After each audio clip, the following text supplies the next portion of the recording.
District central में गैर कानूनी तामीरात करवाने वाले माफिया की लॉटरी निकल आई। जराए बता रहे हैं कि डायरेक्टर सेंट्रल जिया ने सेंट्रल में उधम मचा दिया, अंधेर नगरी मचा दी। ग्राउंड +2 का पैकेज 30 से 35 लाख रुपए में मुतारिफ करवा दिया। पाबंदी के बावजूद मल्टी यूनिट्स भी बन रहे हैं। नाजरीन, ये डायरेक्टर जिया वही है जिसे खुद वजीर आला सिंध ने मुअत्तल किया था। जराए के मुताबिक वजीर आला सिंध ने इसे जिस मीटिंग में मुअत्तल किया था, उस मीटिंग में इस वक्त के SBCA के DG शाहमीर खान भुट्टो भी CMIT के मेंबर के तौर पर मौजूद थे। लेकिन इसके बावजूद जिया किस तरह बहाल होकर डायरेक्टर सेंट्रल की सीट पर आ गया, ये एक बड़ा सवालिया निशान है। आगे बढ़ने से पहले बताएं कि पीपल्स पार्टी के सीनियर रहनुमा डॉक्टर आसिम ने सेंट्रल को गैर कानूनी तामीरात से पाक करने के लिए गैर मामूली इकदाम उठाए हैं। पीपल्स पार्टी सेंट्रल के रहनुमा फैजान रावत भी दिन रात सेंट्रल को गैर कानूनी तामीरात से पाक कराने के लिए सरगर्म रहे। इनके एक्शन यकीनी तौर पर काबिले तारीफ रहे। इसी सेंट्रल दाहा सलीम ने भी इस माफिया की कमर तोड़ने के लिए भरपूर इंतजामी इकदाम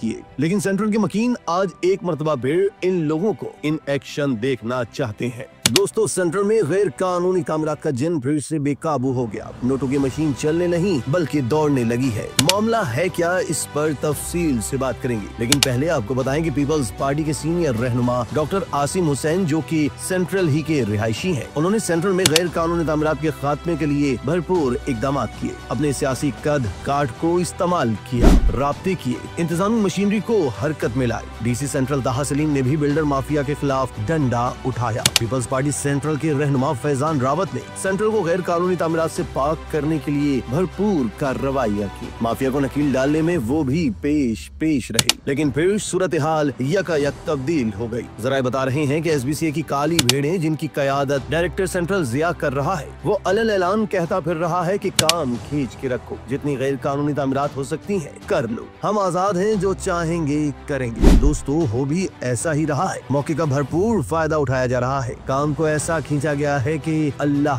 की बना सिस्टम को पूरी तवानाई के साथ लॉन्च कर दिया गया है। मामले की संगीनी का अंदाजा इससे लगाया जा सकता है कि शादमान, नॉर्थ कराची और बफर जोन समेत पूरे सेंट्रल में चाइना कटिंग में भी गैर कानूनी तामीरात हो रही हैं। प्राइवेट बीटर्स के जरिए मार्केट से पैसे उठाए जा रहे हैं और जराये के मुताबिक गैर कानूनी तामीरात का ये सारा सिस्टम डायरेक्टर सेंट्रल जिया की निगरानी में चल रहा है। जराये के मुताबिक डायरेक्टर सेंट्रल जिया सेंट्रल में गैर कानूनी तामीरात के अन्नदाता का रूप धार चुके हैं। तबीयत से पैदागिरी जारी है। ग्राउंड +2 पैकेज 30 लाख रुपए। पोषण की सख्ती से ममानियत है, लेकिन पैसा फेंको, कुछ भी करो। मल्टी यूनिट्स बनाए जा रहे हैं। बाईलॉज कहते हैं कि एक किचन होना चाहिए, लेकिन जितना गुड़ डालो उतना मीठा पाओ। अलग अलग पार्टीशन बनाओ, अलग अलग जीने तामीर करो। बस 30 से 35 लाख रुपए का पैकेज लगाओ और सब कुछ पाओ। दोस्तों, डायरेक्टर सेंट्रल जिया की तैनाती खुद गैर कानूनी है। ऐसा किस तरह हुआ, इस पर भी बात करेंगे। लेकिन पहले नाजिमाबाद का हाल भी बता दें। नाजिमाबाद को भी अपनी जागीर समझ लिया गया है। यहाँ पर भी मल्टी यूनिट्स को हवा दे दी गई है। बिल्डर माफिया का धंधा जोबन पर पहुँच चुका है। जगह जगह मल्टी यूनिट्स बन रहे हैं।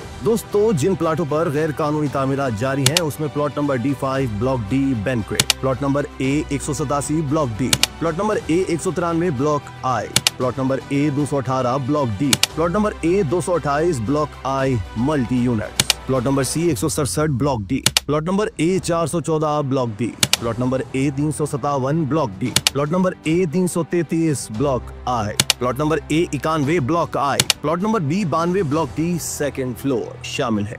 नाजरीन, ये डायरेक्टर जिया वही है जिसे खुद वजीर आला सिंध ने मुअत्तल किया था। जराये के मुताबिक वजीर आला सिंध ने इसे जिस मीटिंग में मुअत्तल किया था, उस मीटिंग में इस वक्त के SBCA के DG शाहमीर खान भुट्टो भी CMIT के मेंबर के तौर पर मौजूद थे। लेकिन इसके बावजूद जिया किस तरह बहाल होकर डायरेक्टर सेंट्रल की सीट पर आ गया, ये एक बड़ा सवालिया निशान है। दोस्तों, गैर कानूनी तामीरात के खिलाफ एक्शन और नॉन एक्शन सरबस्ता राज नहीं होने चाहिए। मामला क्रिस्टल क्लियर होना चाहिए, और वो भी जब बात किसी इदारे के सरबराह की साख की हो।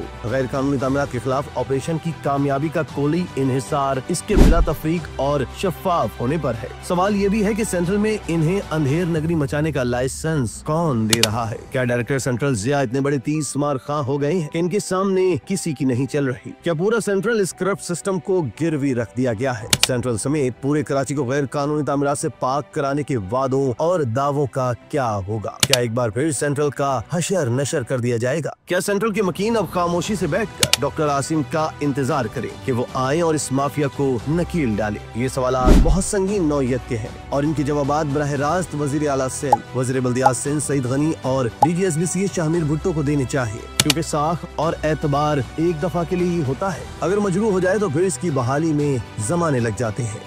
इसी तरह की मजीद वीडियोस के लिए तशक्कुर डिजिटल को फॉलो कर लीजिए।